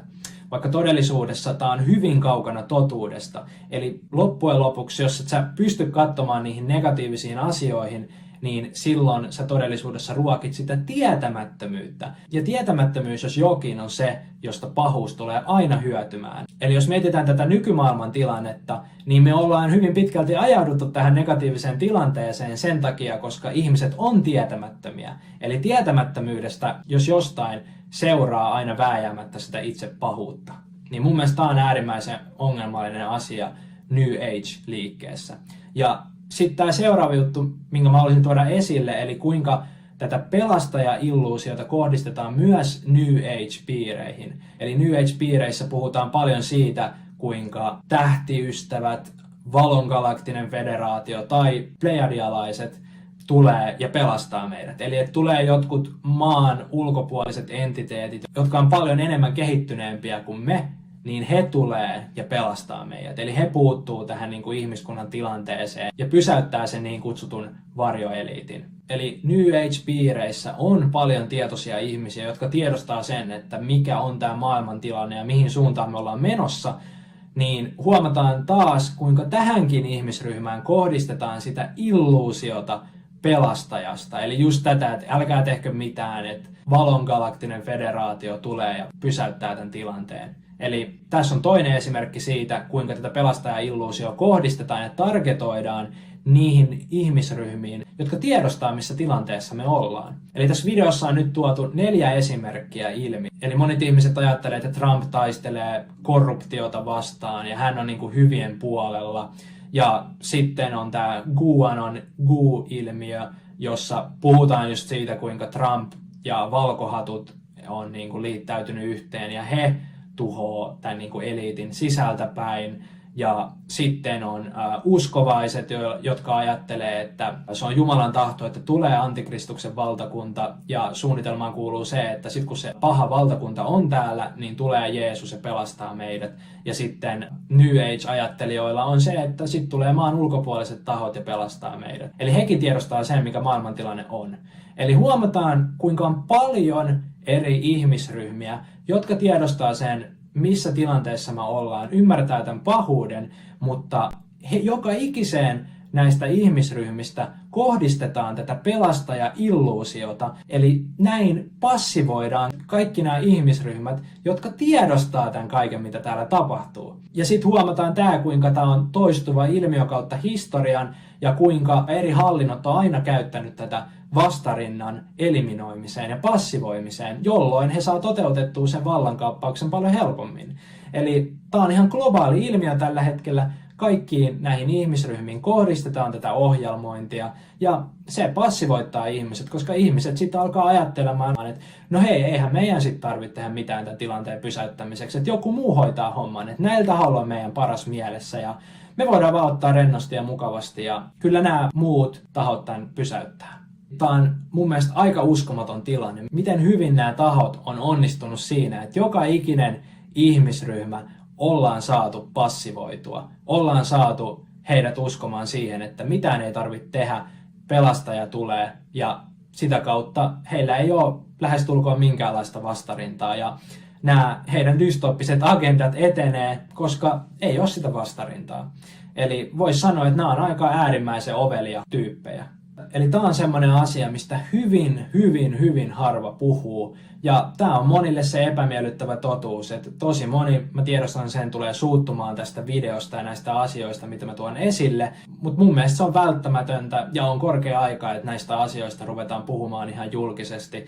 Koska näiden kautta ihmiset passivoituu, kukaan ei oikeasti tee mitään, ihmiset ei yhdisty. Ja nämä tahot saa touhuta ihan vapaasti ja puskea näitä dystooppisia agendoja eteenpäin ilman mitään vastarintaa. Eli tämä on todella tärkeä asia, mikä pitäisi kaikkien ymmärtää. Joten siksi mä toivon taas, että sä lähtisit kunnolla jakamaan tätä videota eteenpäin, koska tää on isoin lukko, joka estää ihmisiä organisoitumasta, estää ihmisiä ottamasta henkilökohtaista vastuuta tässä asiassa. Ja tämän takia nämä dystoppiset agendat etenee, joten siksi olisi tosi tärkeää, että tämä viesti tavoittaisi kaikki suomalaiset tiedostavat ihmiset. Ja tämän kanavan tilanne on sinänsä vähän valitettava, koska YouTube ei enää jostain syystä suosittele tai puske ollenkaan näitä mun videoita eteenpäin, mihin mahdollisesti voi vaikuttaa se, että nämä on aika arkaluontoisia asioita, mitä me läpikäydään näissä videoissa. Eli tietyt tahot ei todellakaan halua, että tämä informaatio lähtee leviämään, joten mä toivoisin, että sä lähtisit kunnolla levittämään tätä viestiä eteenpäin, koska tämä on oikeasti tärkein asia, mitä voi ikinä olla. Ja tämä on todellisuudessa se isoin rajoittava tekijä. Eli mä toivon, että sä lähdet jakamaan tätä videota eteenpäin. Eli se on todellisuudessa ainut keino, eikä tässä ole mitään muita vaihtoehtoja valitettavasti. Joten mä toivon, että sä lähdet jeesaa. Ja mä myös avasin hiljattain tällaisen Telegram-ryhmän, jonka nimi on Kiellettyjä ajatuksia. Voidaan siellä keskustella yhdessä näistä asioista ja jakaa keskenämme niitä kiellettyjä ajatuksia. Eli tulkaa ihmeessä myös sinne mukaan. Kiitos paljon, että katsoit tämän videon.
Iso-Britannian hallinto ilmoitti hiljattain aloittavansa tällaisen uudenlaisen hankkeen. Tämän hankkeen nimi on digitaalinen identiteetti.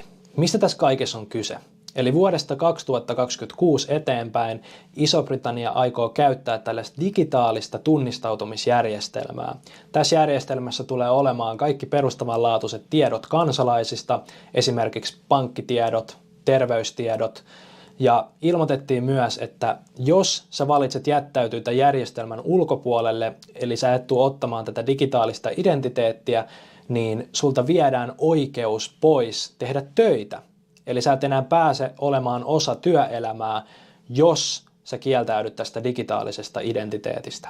You will not be able to work in the United Kingdom if you do not have digital ID. Our immigration system does need to be fair if we want to maintain that binding contract that our politics is built on. And that is why today I am announcing this government will make a new free of charge digital ID mandatory for the right to work by the end of this parliament. Let me spell that out. You will not be able to work in the United Kingdom if you do not have digital ID. It's as simple as that. Iso-Britannia perustelee tämän digi-ID:n käyttöönottoa rikollisuuden poiskitkemisellä ja yleisellä turvallisuudella. Eli Britanniassa on ollut nyt muutamat vuodet aika kaoottinen meininki, johtuen siitä, että hallinto on ottanut valtavia määriä veronmaksajien rahaa ja niillä rahoilla rahoittaa ulkomailta tulleita maahanmuuttajia ja tarjoaa niille kaikki mahdolliset puitteet siinä maassa. Sanahan tietysti tästä lähtee leviämään ympäri maailmaa ja tämä aiheutti valtavan massamaahanmuuttoaallon sellaisista maista, jossa on ihan erilainen kulttuuri verrattuna esimerkiksi Iso-Britanniaan. Ja sitten kun kaksi täysin erillistä kulttuuria pakotetaan hyvin tiiviisti elämään yhdessä, niin se vääjäämättä johtaa konflikteihin. Ja nyt sitten Iso-Britannian valtio tarjoaa ratkaisuksi ongelmaan. Eli että jotta saadaan korjattua tämä huono tilanne, jossa me ollaan, niin ainoa oikea vaihtoehto on digi-ID. Eli valtio on täysin tietoisesti luonut tämmöisen keinotekoisen kriisin, ja koska siitä aiheutuu valtavia määriä kaaosta, josta aiheutuu turvattomuutta ihmisille, niin valtio tekeytyy ikään kuin pelastajaksi ja tarjoaa ratkaisuksi siihen ongelmaan tätä digitaalista identiteettiä. Eli tämä on tämmöinen klassinen ongelma, reaktio, ratkaisukaava, jota on käytetty aina kautta historian, ja etenkin valtiot on käyttänyt tätä aina lisätäkseen omaa vaikutusvaltaansa. Toinen hyvä esimerkki tästä on Operation Northwoods, jossa Jenkkien hallinto aikoinaan halusi saada kansan hyväksynnän sille, että he lähtisivät sotimaan Kuubaan, niin kirjaimellisesti Jenkkien tiedustelupalvelut suunnitteli lavastavansa terrori-iskuja ja sitten syyttämänsä niistä Kuubaa ja tätä kautta saavansa kansan hyväksynnän mennä sotimaan Kuubaan. Eli taas tämä sama kaava, eli luodaan joku ongelma tai vaikka illuusio ongelmasta, sitten tästä aiheutuu valtavasti pelkoa ihmisten keskuudessa ja sitten peloissa olevat ihmiset haluaa pois siitä epämiellyttävästä tilasta, valtio tekeytyy pelastajaksi ja tarjoaa ratkaisuksi ongelmaan jotain, mitä tavallisesti ihmiset ei ikinä hyväksyisi. Tämä on klassinen kaava ja se on aina toistunut kautta historian ja tällä kertaa Iso-Britannian hallinto käyttää sitä digi-ID:n läpipuskemiseen. Sitten jos mietitään, että mihin tämä digitaalinen identiteetti voi pahimmillaan johtaa, niin tästä hyvä esimerkki löytyy Kiinasta. Eli jos sä oot jostain syystä elänyt kiven sisällä ja sä et ole tietoinen, millainen meininki Kiinassa on, niin mä laitan nyt tähän tämmöisen lyhyen pätkän, missä vähän avataan tätä tilannetta. In China, tens of thousands of young people are suddenly homeless, not because of money, but because the system erased them. Imagine a society where everything you do, everything you say, and everything you buy is controlled and evaluated by the authorities. This is what the Chinese Communist Party calls social credit. By using the mechanism of social credit, we'll be able to establish a blacklist of people and create a system of punishment that will be based on a scientific theory. These punishments will serve as a whip to rebuild moral values. Our society needs it. The country's social credit system decides who's trustworthy. But if you're blacklisted, it's game over. Your WeChat Pay stops working, you can't receive your salary, can't buy food, can't even book a train ticket. It's like being alive, but digitally. Many are now sleeping in the streets, cut off from everything. Jobs, housing, even communication. All because one app, one algorithm decided they don't belong. It's not science fiction. In China, it's a reality. Then there's the public shaming. Photo galleries of blacklisted citizens. There's even an app that shows who around you is in debt. They're not criminals. They didn't steal, cheat, or harm anyone. They just fell too low on a score and vanished from the digital world. Critics say it's a glimpse into the future where technology doesn't just track your life, it controls it. So ask yourself, if your entire life depended on your digital reputation, how long before you get deleted? Eli siellä tämä järjestelmä toimii niin, että vaan ne kaikista kuuliaisimmat kansalaiset pääsee ikään kuin nauttimaan niistä yleisistä arkielämän palveluista. Ja sit jos sä vaikka kritisoit hallintoa jollain tavalla, Kiinan hallintoa, niin sun sosiaaliset pisteet laskee. Ja kun sun sosiaaliset pisteet laskee ja kaikki on osana sitä digitaalista keskitettyä järjestelmää, johon on kytketty kaikki perustiedot susta, Ja kaikki asiat, mitä sä siinä yhteiskunnassa teet, vaatii tunnistautumista, vaatii sitä, että sä näytät sen QR-koodin tai jotain, siellä on myös jotain kasvojen tunnistusjärjestelmiä, niin ne voi halutessaan lukita sen sun tilin. Eli että sä et enää pääse käsiksi näihin palveluihin, sä et pääse käsiksi sun rahoihin, sä et saa avattua pankkitiliä, sä et saa matkustettua, sä et saa enää tehtyä mitään.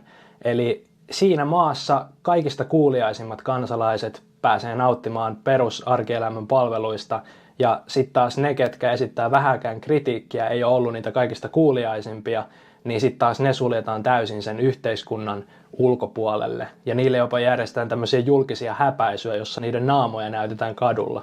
Ja ihmisiä käsketään, että välttäkää nämä yksilöt kaukaa, että nämä on niitä niinku vaarallisia yksilöitä. Niin nämä ihmiset on suljettu täysin yhteiskunnan ulkopuolelle. Kiinassa joka ikistä liikettä monitoroidaan, joka puolella on kasvojen tunnistusjärjestelmät ja kamerat kuvaamassa ihmisiä 24/7. Eli siitä on kehittynyt tämmöinen hirmuhallintajärjestelmä, ja se toimii täysin samalla periaatteella kuin tämä tuleva digi-ID-järjestelmä, joka nyt otetaan käyttöön Englannissa, ja EU myös puskee tätä samaa järjestelmää ihan Suomeenkin. Eli Suomi on myös mukana tässä digi-ID-hankkeessa, ja EU varsinkin puskee tätä kunnolla ja haluaa, että jäsenmaat osallistuu tähän hankkeeseen myös tulevaisuudessa. Eli tämä ei ole pelkästään mikään Iso-Britanniaan tai Kiinaan rajoittuva juttu, vaan huomaa aivan selkeästi, että tätä hanketta yritetään puskea ihan globaaliksi, niin että se koskettaisi kaikkia maita. Ja tosi moni saattaa sitten tässä tilanteessa ajatella, että no, tehdään joku kansalaisaloite tai että hei, jotkut poliitikot tulee kuitenkin vastustaa tätä ja tämä ei tule menee läpi. Mutta sitten jos mietitään vaikka, että mikä tilanne Iso-Britanniassa on, että esimerkiksi 3 miljoonaa ihmistä allekirjoitti tämän kansalaisaloitteen, joka vastusti tätä digi-ID:n käyttöönottoa, niin käytännössä mitä Iso-Britannian hallitus teki oli vaan, että se torppasi sen kansalaisaloitteen ja totesi vaan, että ei, että tämä on hyvä juttu ja tämä on niin kuin välttämätöntä ja me pusketaan tämä läpi. Eli ne käytännössä täysin sivuutti ihmisten mielipiteet, kansan huolet ja totesi vaan, että mehän laitetaan tämä läpi, koska tämä on hyvä juttu. Ja tästä taas tullaan siihen, että kaikki tämä niin kuin demokratia ja kansanvalta on todellisuudessa vaan illuusiota ja luotu vaan sitä varten, että meille annetaan se illuusio siitä, että me oltaisiin vallassa, että meillä olisi niin kuin valinnanvaraa ja vaikutusvaltaa. Mutta tämmöisten isojen hankkeiden myötä huomataan aivan selvästi, että sieltä valtahierarkian huipulta ajetaan jotain kehitystä, niin se menee sen kansan tahdon yli aivan selvästi. Ja huomattiin myös muutama vuosi sitten ihan Suomessakin, kuinka sitä lainsäädäntöä ja niitä toimia vaan puskettiin läpi piittaamatta siitä, mitä ihmiset oikeasti ajatteli niistä. Eli tässä digi-ID:ssä on ihan sama juttu, että tämä runnotaan läpi, tätä ei voi pysäyttää poliittisilla prosesseilla, vaan meidän ihmisten on itse yhdistyttävä ja otettava vastuuta. Se on ainut mahdollisuus, miten tämä voi pysäyttää. Tässä vaiheessa moni saattaa miettiä, että no mähän voin kiertää tätä järjestelmää, tätä mitä on luvassa vaikka käyttämällä käteistä. Että jos et sä tuut tulevaisuudessa vaikka saamaan enää pankkitiliä ilman tätä digitaalista identiteettiä, niin mähän voi vaan käyttää käteistä ja niin kuin kiertää tämän koko järjestelmän. Niin nyt huomataan myös tässä vaiheessa, että käteistäkin ollaan tosi nopealla tahdilla kieltämässä. Eli nyt jo meille koko ajan tuutataan sitä, kuinka käteistä käyttää rikolliset, se on rahanpesua, se on terrorismia. As I said, I don't want Meta, Google or Amazon to suddenly come up with a currency that would take over the sovereignty of Europe. Now we have in Europe this threshold. Above 1,000 euros, you cannot pay cash. If you do, you are on the grey market. You take your risk. You get caught, you are fined or you go in jail. Ja sit jos sä nyt meet vaikka tekee pankkiinkin talletuksia, niin sieltä tulee kunnon niin kuin poliisikuulustelut, että hei, mistä nämä rahat on, ja sä oot velvollinen kertomaan meille aina kaikki yksityiskohdat. Niin huomataan aivan selkeästi, että käteisestä ollaan pikkuhiljaa luopumassa ja siitä luodaan sellaista kuvaa, että rikolliset käyttää tätä. Ja sen takia meidän täytyy ottaa käteinen pois käytöstä. Ja monet yritykset myös nykypäivinäkin on luopunut täysin käteisen käytöstä. Eli me huomataan, että on aivan selkeä kehityksen suunta, johon me ollaan menossa. Ja sitten taas jos mietitään käteistä, niin käteinen mahdollistaa sen, että sä voit käyttää rahaa anonyymisti. Eli sitten kun tulee nämä digieurot ja digitaaliset identiteetit ja käteinen kielletään, niin se rahan anonymiteetti poistuu.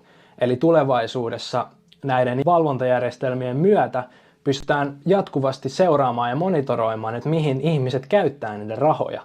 Eli tämän takia käteisen kieltäminen on iso osa tätä agendaa. Many people are a little worried about what will happen to them with the digital euro. Can you encourage them? Why is the digital euro good for people like you and me? A digital currency where it has been piloted, and there is only one which is clearly now launched in a very small country, but it is piloted on a fairly large scale in China, is of use and of service to all citizens. So it is not something that is good for the elite or is good for the young or is good for some versus others. If it is well done and if it is well implemented, it would be of service to all citizens. Aina tämä sama kaava toistuu, eli vedotaan turvallisuuteen. Aina voidaan viedä vapauksia pois turvallisuuden nimissä. Eli tämä sama kaava on aina toistunut kautta historian, eli vedotaan turvallisuuteen ja sen nimissä vaaditaan meitä luopumaan meidän vapauksista ja oikeuksista. Tämä pätee digi-ID:seen, tämä pätee käteisen kieltämiseen. Kaikessa on aina taustalla se turvallisuus. Ja sen nimissä yritetään viedä pois meidän perustavanlaatuisia oikeuksia. Niin kautta historian aina kaikki tyrannimaiset hallinnot, mitä on muodostunut, niin se miten ne pääsee valtaan, niin ei ne pääse valtaan sillä, että ne toteaa, että hei, että me niinku tullaan kontrolloimaan teitä, me tullaan niinku viemään teidän kaikki vapaudet ja oikeudet pois, vaan sen sijaan ne aina vetoo turvallisuuteen ja yleiseen järjestykseen. Ja tämä on myös semmoinen asia, mitä ei ihmisille opeteta, tästä ei puhuta koulussa historian tunneilla, että miten tyrannit aina pääsee valtaan, mitkä niiden hallintakeinot on. Ja sitten jos huomataan, niin nykyyhteiskunnassa ne on täysin samat, mitkä on aina ollut näillä tyrannimaisilla hallinnoilla. Eli mietitään vaikka, miten Hitler pääsi valtaan, miten Mao pääsi valtaan, miten Stalin pääsi valtaan, niin ei ne päässyt sinne valtaan sillä, että ne toteaa, että hei, että me tullaan niinku rajoittamaan ja kontrolloimaan teitä, vaan aina vedottiin just yleiseen turvallisuuteen ja järjestykseen. Ja sitten sen verukkeella saatiin pikkuhiljaa kansa luopumaan niiden vapauksista ja oikeuksista, ja nämä ihmiset pääsivät sinne valtaan. Eli tämä on semmoinen asia, mitä ei voi mun mielestä korostaa ikinä liikaa. Eli tämä on aina ollut näin, ihan antiikin Rooman ajoilta lähtien. Ja tätä ei ihmiset ymmärrä, koska ihmiset ei opiskele historiaa. Ja jos ei me ymmärretä historiaa, niin me ollaan tuhoon tuomittu toistamaan niitä samoja virheitä uudelleen ja uudelleen. Ja on hullua ajatella, että me päästään eri lopputulokseen, eli että me päästäisiin vapaaseen yhteiskuntaan toistamalla samoja virheitä, jonka seurauksena me ollaan aina loppujen lopuksi historiassa ajauduttu sinne tyranniaan. Hyvin harva miettii, että missä se raja menee, että kuinka paljon sä oot valmis luopumaan sun vapauksista sen turvallisuuden nimissä. Hyvin harva ei ikinä miettii tätä asiaa. Ja sillä on syynsä, miksi tällaisista asioista ei hirveämmin puhuta, koska jos ihmiset oikeasti rupeaisi miettimään tällaisia asioita, niin silloin se olisi aika iso ongelma näille valtaapitäville, jotka nimenomaan haluaa luoda sen totalitaarisen valvontayhteiskunnan. Eli kuuluisa sanonta, tie helvettiin on päällystetty hyvin aikein. Kukaan diktaattori, kukaan tyranni ei ole ikinä päässyt valtaan sanomalla suoraan omia aikeitaan, vaan aina on vedottu yhteiseen hyvään turvallisuuteen ja järjestykseen. Ja se kaikki perustuu aina pelkoon. Eli nämä ihmiset hallitsee aina pelon kautta, luo sitä pelon ilmapiiriä, ja tämä sama toistuu uudelleen ja uudelleen ja uudelleen siihen asti, kunnes me oikeasti opitaan näistä virheistä. Ja sitten varsinkin suomalaisilla, kun meidät ollaan kasvatettu valtion toimesta, kun meidät laitettiin valtion pakollisiin oppilaitoksiin hyvin nuorella iällä, niin meidät on kasvatettu tähän hyvinvointivaltio-illuusioon ja siihen, että on lottovoitto syntyä Suomeen, että on oikeusvaltio ja niin hieno maa, meidän rakas isänmaa Suomi, niin meille on hoettu tätä lapsesta lähtien toistettu koko ajan, varsinkin kouluissa. Ja kun me ollaan nuoria, niin meidän tietoisuus on vielä sillä tasolla, että meillä ei ole kehittynyt kriittistä kykyä kyseenalaistaa asioita, vaan me ollaan siinä iässä, että me vaan imetään sitä tietoa itseemme täysin kyseenalaistamatta. Ja se juurtuu hyvin syvälle sinne alitajunnan tasolle, etenkin lapsuusvuosilla. Kaikki se tieto, mitä sä imet, se juurtuu tosi syvälle sinne alitajunnan tasolle. Ja sitten me operoidaan siitä samasta tietoisuudesta käsin aikuisiällä. Ja niistä jutuista, mitä me otetaan itseemme, niistä tietoa, mitä me imuroidaan, niin siitä tulee osa meidän maailmankuvaa. Eli nämä tahot, jotka on luonut nämä valtion koulutusjärjestelmät, ne tietää tämän varsin hyvin. Eli tämä on hyvin strategisesti suunniteltu järjestelmä. Ja kun me mennään lapsena sen valtion pakottaman opetusjärjestelmän läpi, niin kaikki ne asiat, mitä on muodostunut sinne meidän mieleen, niin niistä on hyvin vaikea päästää irti, niistä on hyvin vaikea luopua. Ja siksi etenkin tähän aiheeseen, mistä mä puhun, liittyy paljon sellaista psykologista kieltämistä. Kukaan ei halua myöntää, että asia olisi näin. Eli ei halua kohdata sitä tosiasiaa, että ehkä se valtio ei oikeasti välitäkään susta, vaan se on vaan sen vallan ja kontrollin perään. Eli tämä on äärimmäisen vaikea asia monelle suomalaiselle hyväksyä, koska meidät on kasvatettu siihen illuusioon. Ja valtio on ikään kuin ollut meille se vanhempi, koska meidät on laitettu sinne järjestelmään hyvin nuorella iällä. Eli valtio on käytännössä kasvattanut meidät. Me ollaan kaikki valtion kasvattamia lapsia. Niin se on hyvin vaikea niin kuin myöntää itselleen, että hei, että mulle on valehdeltu ja mä olinkin väärässä ja tämä taho ei ollut sitä, mitä mä luulin. Mutta näinä aikoina tosi monella tulee romuttumaan totaalisesti se uskomusjärjestelmä. Ja mä ymmärrän, että se on rankka paikka.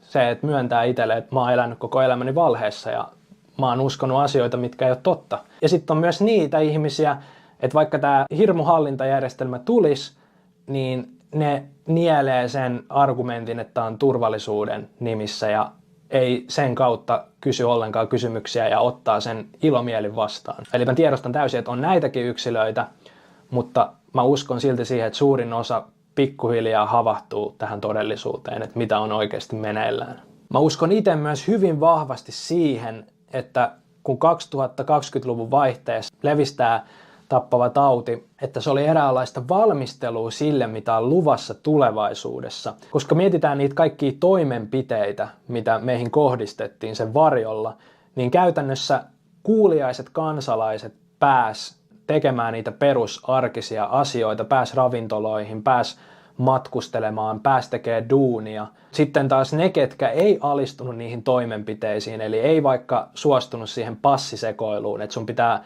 näyttää jotain passia johonkin QR-koodin lukija, että sä pääset vaikka ravintolaan syömään, niin nämä ihmiset, ketkä ei alistunut niille toimenpiteille, eli jotka oli niitä ei niin mallikansalaisia, eli niitä ei-kuuliaisia kansalaisia, niin niiltä vietiin perustavanlaatuisia oikeuksia pois, ja ne vähän suljettiin niin kuin yhteiskunnan ulkopuolelle, kun sitten taas ne yksilöt, ketkä alistu niille toimenpiteille, otti sen passin, niin sitten taas ne pääs nauttimaan niistä perusarkisista asioista.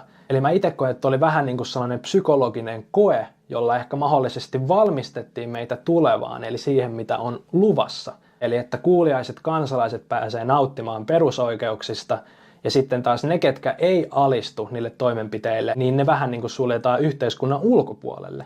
Ja sitten jos tulevaisuudessa, jos sun pitää näyttää jotain QR-koodia, että sä pääset tekemään ihan mitä tahansa, niin se ei enää tunnu niin omituiselta, koska sä oot jo saanut vähän esimakua siitä menneisyydessä. Eli 20-luvun vaihteessa, ne kaikki toimenpiteet, mitä silloin oli, niin sä oot vähän saanut jo esimakua siitä ehkä, mitä on luvassa tulevaisuudessa. Niin silloin se ei enää tunnu niin oudolta, kun se runnotaan läpi se systeemi, mikä toivottavasti ei tapahdu. Ja mä tiedän, että tulee olemaan niitä ihmisiä, jotka toteaa vaan, että no ei mua haittaa, jos mua valvotaan koko ajan, kun en mä tee mitään väärää. Niin tää jos jokin on niin totaalista orjamentaliteettia kuin vaan voi ikinä olla. Ja tällaisella yksilöllä ei vaan voi olla hyvää itsetuntoa.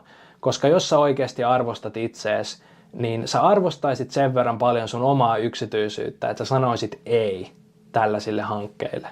Mä toivon, että sä jaat tämän videon sun lähimmäisille varoituksena sille, mitä on oikeasti luvassa.